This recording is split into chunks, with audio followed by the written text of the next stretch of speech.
The mahogany conference table gleamed under the soft lighting of my father's office as I stared at the papers in front of me. My hands were steady, but my heart raced as I read the documents that would effectively erase my inheritance. "Just sign here, Alexandra," my father said, tapping the bottom of the page with his Mont Blanc pen. "It's for the best." Really, my name is Alexandra Chen, and at 25, I was about to sign away my $2 million trust fund to my younger sister, Sarah, not because I wanted to, but because my parents had made it clear I had no choice. "I don't understand," I said, looking up at my father's impatient face. "The trust was set up by grandfather for both of us. Why does it all need to go to Sarah?" My mother, perched on the edge of her chair like she was afraid to wrinkle her designer suit, cleared her throat. "Darling, you know how Sarah is. She's free-spirited. She needs this safety net." Free-spirited. That was their polite way of saying my 22-year-old sister had never held a job for more than 3 months and had dropped out of college twice. Meanwhile, I had graduated summa cum laude from Yale and was already making 6 figures at an investment firm. "And I don't need a safety net?" I asked, keeping my voice neutral. My father sighed, the sound heavy with disappointment. "Alex, let's be honest, you're boring, responsible. You've never taken a risk in your life. Sarah, she knows how to live. This money would be wasted on you, you'd probably just invest it or something equally dull." The words hit like physical blows, but I didn't flinch. I was used to this, the constant comparisons, the way they dismissed my achievements because they weren't flashy enough. Sarah was the family firecracker, the one who commanded attention. I was just the reliable one, the backup plan. "Besides," my mother added, her perfectly manicured nails drumming on the table, "Sarah has plans. She wants to start a fashion line. That takes capital." I thought about Sarah's previous plans, the juice bar that never opened, the yoga studio that lasted 2 weeks, the travel blog that consisted of 3 posts before she got bored, but I kept those thoughts to myself. "And what about my plans?" I asked quietly. My father waved his hand dismissively. "What plans? You're already successful. You don't need this money." I looked down at the papers again, thinking about the business proposal sitting in my desk drawer at home. For years, I'd been developing a concept for a financial technology company that would help small businesses manage their finances. I had the experience, the connections, and the vision. What I needed was capital. But they didn't know about that. They'd never asked. "Fine," I said, picking up the pen. "You're right. Sarah needs it more." My father beamed as I signed, probably the first time he'd looked at me with approval in years. "That's my girl, always practical." As I stood to leave, my mother caught my arm. "You'll come to dinner on Sunday? Sarah wants to share her ideas for the fashion line." I nodded, already knowing I wouldn't be there. Of course. That night, I sat in my apartment, staring at the city lights through my window. The business proposal lay open on my coffee table, mocking me. $2 million would have been enough to get it off the ground, to make my dreams reality. My phone buzzed, a text from Sarah. "OMG, thank you. You're the best big sis ever. Going to celebrate. Want to come?" I didn't respond. Instead, I picked up my laptop and opened a new document. If I couldn't have the trust fund, I'd find another way. My parents thought I was boring, responsible, incapable of taking risks. Fine, I'd show them exactly what boring could do. The next morning, I walked into my office at Goldman Sachs earlier than usual. By 7 a.m., I was already in a meeting with Marcus, my mentor and the only person I trusted with my real plans. "They did what?" he asked, his coffee cup freezing halfway to his mouth. I explained the situation, keeping my voice professional, despite the anger simmering beneath the surface. When I finished, Marcus let out a low whistle. "That's rough, kid, but maybe it's for the best." I raised an eyebrow. "How exactly is losing $2 million for the best?" He leaned forward, his eyes intense. "Because now you're angry, and in my experience, nothing motivates quite like anger channeled the right way." I thought about that as he pulled out a business card and slid it across the desk. "Remember that venture capitalist I mentioned? The one who's interested in fintech startups? He's in town next week. Maybe it's time you showed him that proposal of yours." I picked up the card, running my fingers over the embossed letters. "You really think it's ready?" Marcus smiled. "Alex, I've been in this business 30 years. Your idea isn't just ready, it's revolutionary. The trust fund would have been nice, but maybe you need to build this from scratch. Prove to yourself and everyone else what you're really capable of." That evening, instead of going home, I went to my favorite coffee shop and started reworking my business proposal. The anger that had been simmering all day transformed into focused determination. Every dismissive comment, every comparison to Sarah, every time they'd called me boring, I channeled it all into my work. By midnight, I had a completely revamped presentation. It wasn't just about managing finances anymore, it was about revolutionizing how small businesses operated. I would create a platform that combined AI-driven financial analysis with personalized business coaching, something that would make entrepreneurship accessible to everyone, not just those born with trust funds. My phone had been buzzing all night with messages from my family, Sarah sharing pictures of her shopping spree with my former trust fund, my mother asking about Sunday dinner, my father sending a group text about how proud he was of his generous older daughter. I ignored them all. The next week passed in a blur of preparation. By day, I worked my regular job, impressing my superiors with my increased focus and drive. By night, I refined my proposal, ran numbers, and planned my pitch. The morning of my meeting with the venture capitalist, I dressed with particular care, a sharp charcoal suit that projected confidence without trying too hard. As I fastened my grandmother's pearl necklace, the only family heirloom I'd been given, I thought about her words from years ago.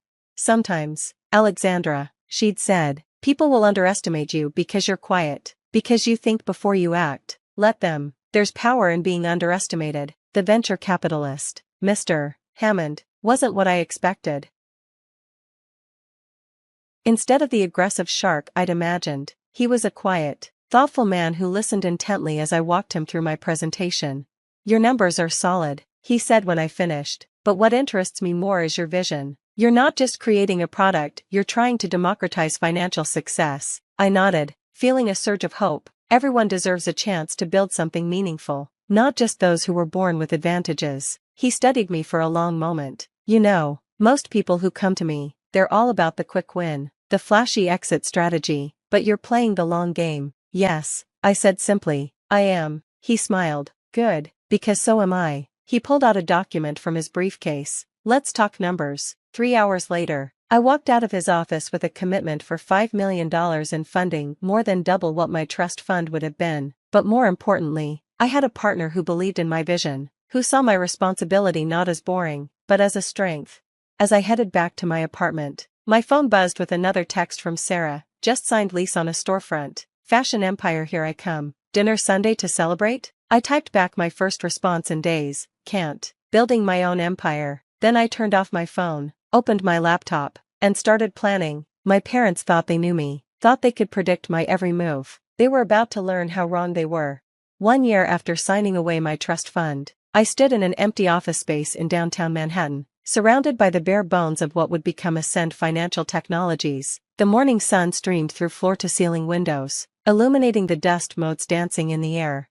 The contractors can start next week, Marcus said, reviewing the plans on his tablet. He'd left Goldman Sachs to become my COO, believing in my vision enough to take the risk. We should be operational within a month. I nodded, walking the perimeter of what would soon be our main workspace. And the development team? All signed, top talent from Google, Amazon, and a few promising startups. Your reputation is already attracting the best. My reputation. It was strange to think how much had changed in a year. Mr. Hammond's investment had opened doors, but it was our initial beta testing that had really turned heads. Small businesses using our platform were showing unprecedented growth rates, and word was spreading fast.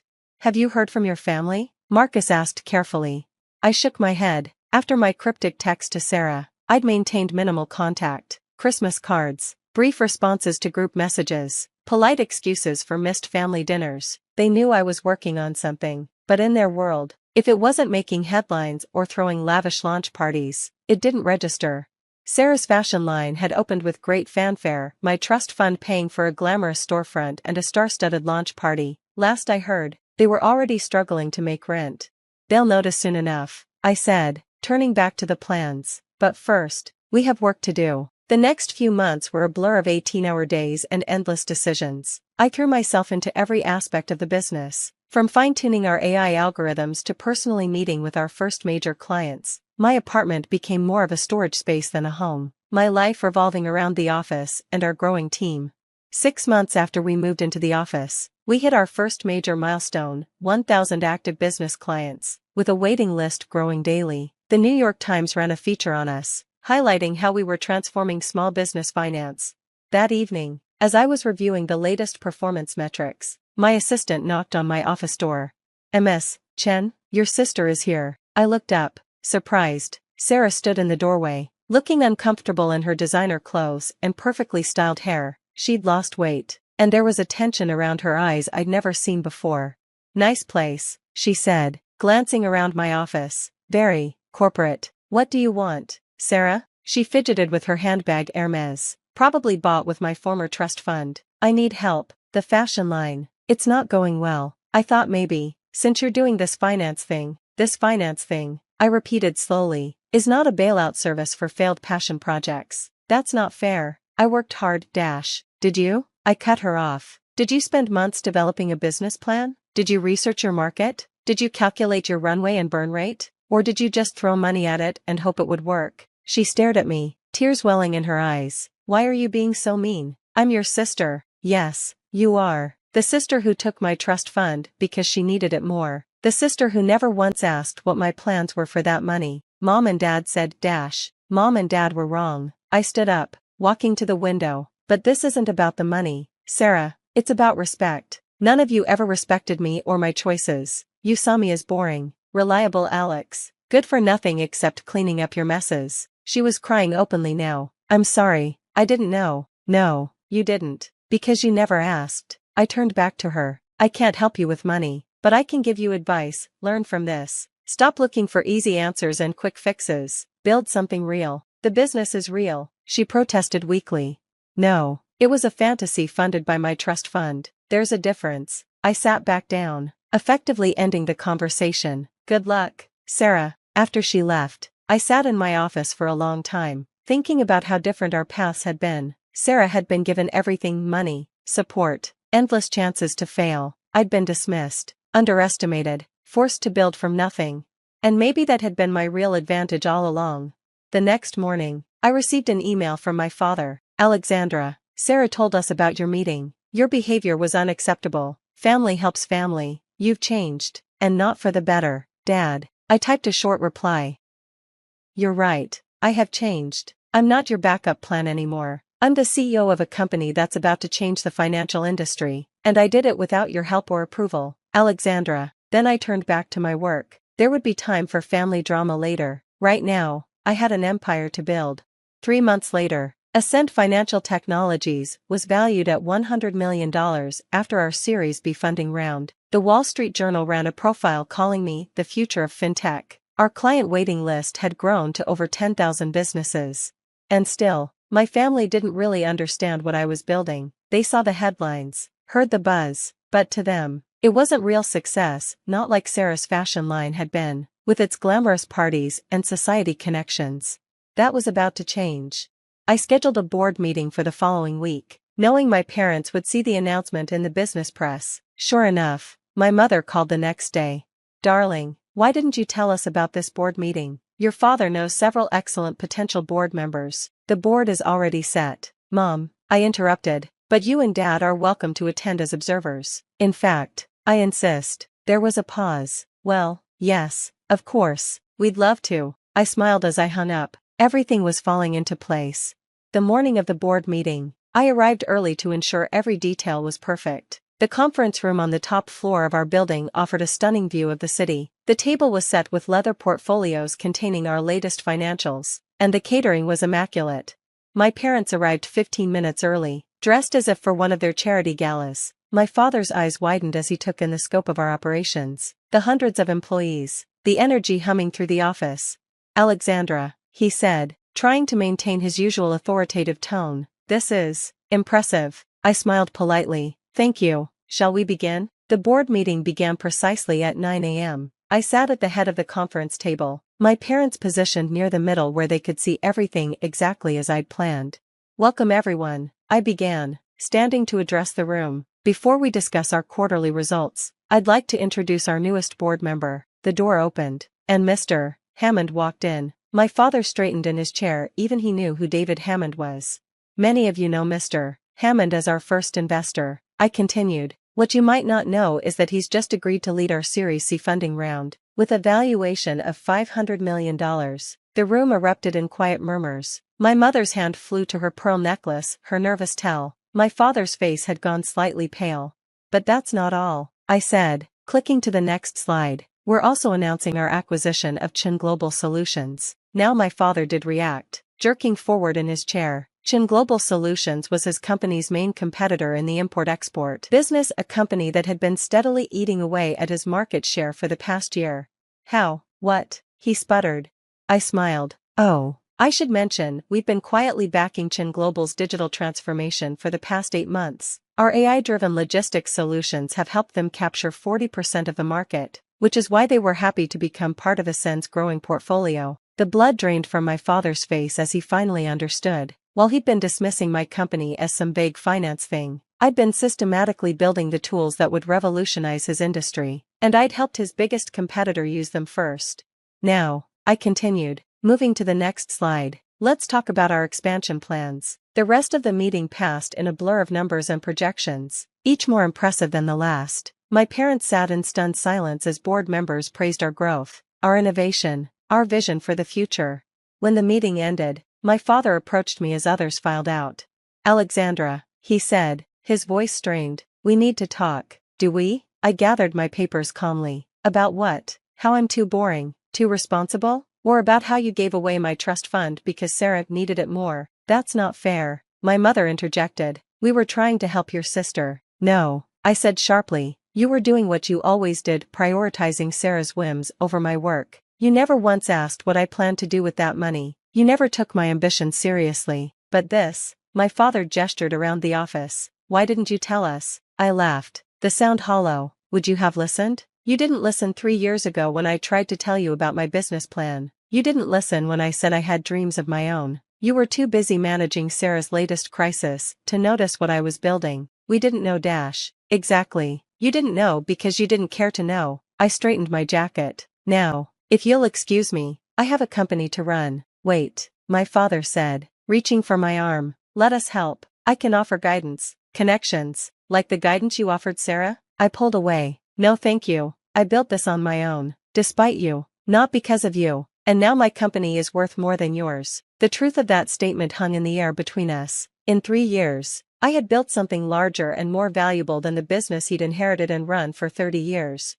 What about your sister? My mother asked quietly. Her business failed. I finished. Because you gave her money without making her earn it. You didn't do her any favors. As if on cue, my phone buzzed with a text from Sarah. Just heard about your company. I'm so sorry, Alex, for everything. At least one of them was learning. You can't just shut us out. My father protested. We're family. Family? I turned to face them fully. Family respects each other. Family listens. Family doesn't dismiss dreams as boring just because they don't understand them. I walked to the window, looking out at the city skyline. I'm not shutting you out. I'm showing you who I've always been, the person you were too busy to see. The question is, are you finally ready to pay attention? They were quiet for a long moment.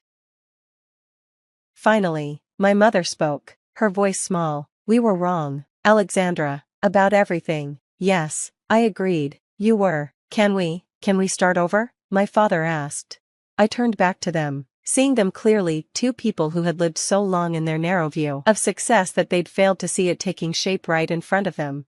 That depends, I said. Are you ready to see me for who I am, not who you assumed I was? They nodded, looking almost childlike in their uncertainty. Then yes, we can start over, but on my terms. I sat down at my desk. First, you're going to really listen, to how I built this company. No interruptions, no judgments. Then we'll talk about moving forward. For the next 2 hours, I told them everything, the late nights, the risks, the setbacks and triumphs. For the first time in my life, they gave me their full attention. When I finished, my father had tears in his eyes. I've never been more wrong about anyone in my life, he said softly. Or more proud, my mother added. I felt something shift inside me, not forgiveness, exactly, but perhaps the beginning of understanding. There's one more thing, I said, pulling out a folder. I've created a foundation to help young entrepreneurs who don't have access to trust funds or family connections. I'm seeding it with $2 million, the exact amount of my original trust fund. I'd like you both to serve on the advisory board. They looked at me in surprise. Not to make decisions, I clarified, but to watch and learn how people with nothing but dreams and determination can build something extraordinary. To understand what you missed seeing in me. My father picked up the folder with trembling hands. We'd be honored. As they left my office that evening, I watched them walk through the workspace I'd built. They moved differently now, smaller, humbled, but perhaps wiser.